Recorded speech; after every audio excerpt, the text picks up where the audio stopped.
سورہ یاسین شریف کی آیت نمبر 33 سورہ یاسین شریف کا تیسرا رکوع اور 23ویں پارے کا دوسرا رکوع۔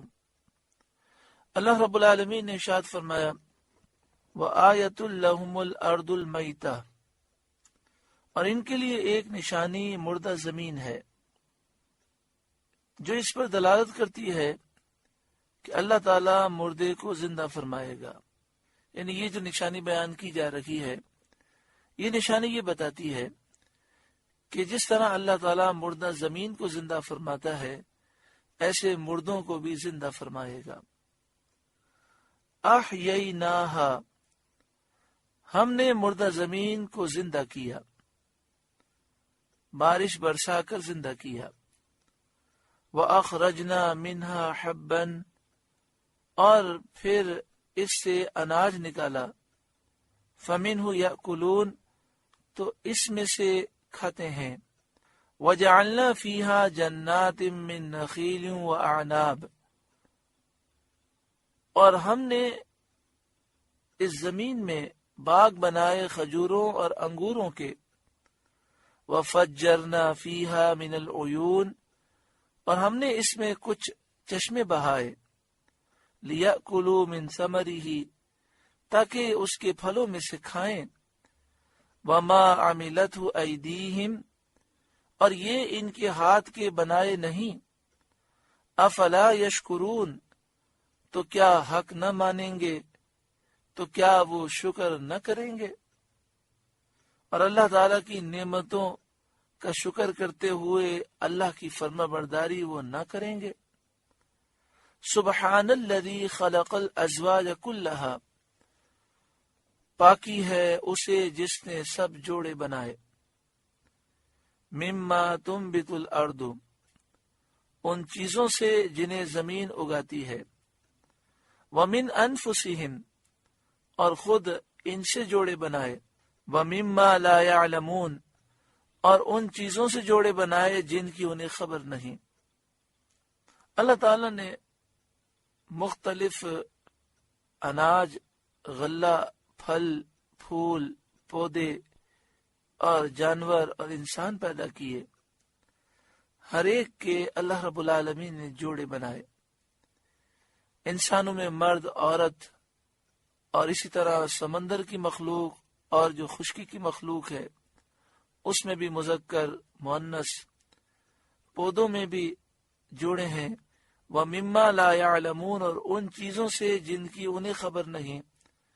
بحر و بر کی عجیب و غریب مخلوقات میں سے اللہ تعالیٰ نے مخلوقات پیدا فرمائی، ان کے جوڑے بنائے جس کی انسانوں کو بھی خبر نہیں۔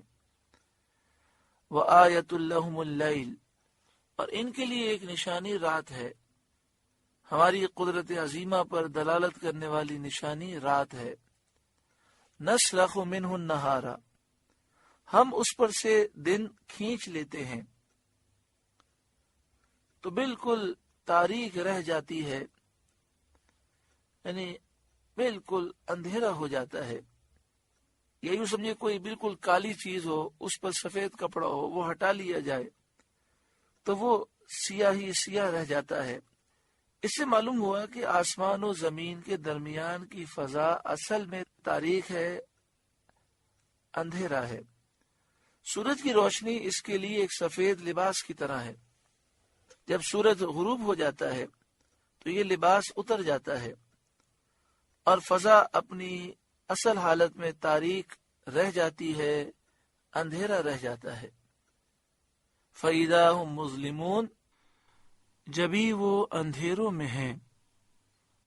وَالشَّمْسُ تَجْرِي لِمُسْتَقَرٍّ لَهَا، اور سورج چلتا ہے اپنے ایک ٹھہراؤ کے لیے، یعنی جہاں تک اس کی سیر کی نہایت مقرر فرمائی گئی ہے، انتہا مقرر ہے، اس وقت تک وہ چلتا ہے، اور اس کی انتہا قیامت کا دن ہے، اس وقت تک وہ چلتا ہی رہے گا۔ ایک معنی یہ کیا گیا کہ سورج اپنی منزلوں میں چلتا ہے، اور جب سب سے دور والے مغرب میں پہنچتا ہے تو پھر لوٹ پڑتا ہے، کیونکہ یہی اس کا مستقر ہے۔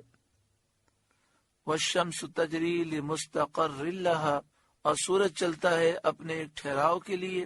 ذالک تقدیر العزیز العلیم، یہ حکم ہے زبردست علم والے کا، اور یہ نشانی ہے جو اللہ کی قدرت کاملہ اور حکمت بالغہ پر دلالت کرتی ہے۔ والقمر قدرناہ منازل، اور چاند کے لیے ہم نے منزلیں مقرر کی۔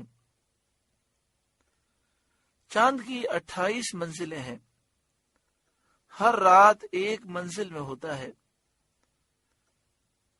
اور پوری منزل طے کر لیتا ہے، نہ کم چلے نہ زیادہ۔ طلوع کی تاریخ سے 28ویں تاریخ تک تمام منزلیں طے کر لیتا ہے۔ اگر مہینہ 30 کا ہو تو 2 رات، اور 29 کا مہینہ ہو تو 1 رات چاند نظر نہیں آتا، چھپتا ہے۔ اور جب اپنے آخر منازل میں پہنچتا ہے، یعنی 27ویں رات 28ویں رات ہوتی ہے، تو چاند بالکل باریک اور کمان کی طرح خمیدہ، ٹیڑھا اور زرد پیلا ہو جاتا ہے۔ والقمر قدرناہ منازل، اور چاند کے لیے ہم نے منزلیں مقرر کی۔ حتی عاد کالعرجون القدیم، یہاں تک کہ پھر ہو گیا جیسے کھجور کی پرانی ڈال، پرانی شاخ۔ وہ کھجور کی پرانی شاخ جو سوکھ کر پتلی، خمیدہ، ٹیڑھی، زرد پیلی ہو گئی ہو، ایسے چاند ہو جاتا ہے 27-28ویں رات۔ للشمس ينبغي لها ان تدرك القمر، سورج کو نہیں پہنچتا کہ چاند کو پکڑ لے، یعنی رات میں چاند کو سورج پکڑ لے، یہ سورج کی مجال نہیں، کیونکہ رات کا وقت جو ہے یہ چاند کی شوکت کے ظہور کا وقت ہے۔ تو سورج رات میں چاند کے ساتھ جمع ہو کر چاند کے نور کو مغلوب کر دے، یہ سورج کے لیے ممکن نہیں، کیونکہ سورج اور چاند میں سے ہر ایک کے لیے ایک وقت مقرر ہے۔ سورج کے لیے دن مقرر ہے، چاند کے لیے رات مقرر ہے۔ وَلَا اللَّيْلُ سَابِقُ النَّهَارِ، اور نہ رات دن پر سبقت لے جائے کہ دن کا وقت پورا ہونے سے پہلے رات آ جائے، ایسا بھی نہیں، بلکہ رات اور دن دونوں معین حساب کے ساتھ آتے جاتے ہیں، کوئی ان میں سے اپنے وقت سے پہلے نہیں آتا، اور سورج اور چاند میں سے کوئی دوسرے کے حدود شوکت میں داخل نہیں ہوتا، نہ سورج رات میں چمکے نہ چاند دن میں چمکتا ہے۔ وَكُلٌّ فِي فَلَكٍ يَسْبَحُونَ، اور ہر ایک ایک گہرے میں تیر رہا ہے، اپنے مدار میں گھوم رہا ہے۔ وَآیَةٌ لَهُمْ أَنَّا حَمَلْنَا ذُرِّيَّتَهُمْ فِي الْفُلْكِ الْمَشْحُونِ، اور ان کے لیے ایک نشانی یہ ہے کہ انہیں ان کے بزرگوں کی پیٹھ میں ہم نے بھری کشتی میں سوار کیا، جو سامان اور اسباب وغیرہ سے بھری ہوئی تھی۔ مراد اس سے نوح علیہ السلام کی کشتی ہے، جس میں ان کے پہلے باپ دادا سوار کیے گئے تھے، اور یہ ان کی ذریتیں، ان کی اولادیں ان کی پشت میں تھیں۔